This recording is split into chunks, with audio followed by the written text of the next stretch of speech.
बोलाए गईली नाही हारवा हो पती काय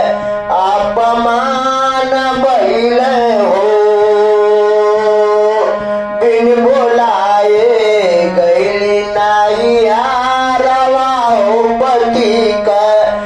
अपमान बैल हो मोर ललना साथी होई गईली मोर ललना साथी होई गईली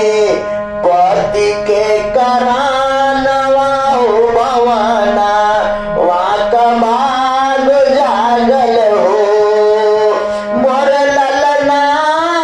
साथी होई गईली पति के करानवा हो भवना वाक भाग जागल हो मोर ललना साथी होई गईले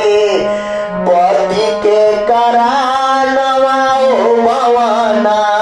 वाक भाग जागल हो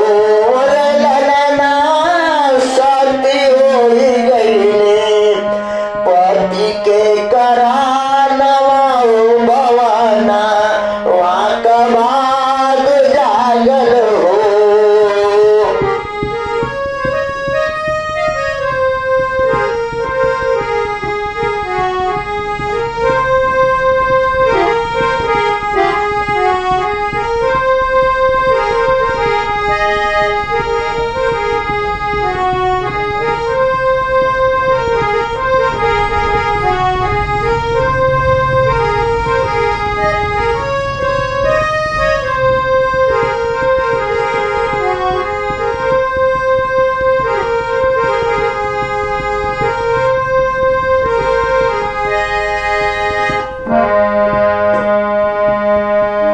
शिवजी खबरिया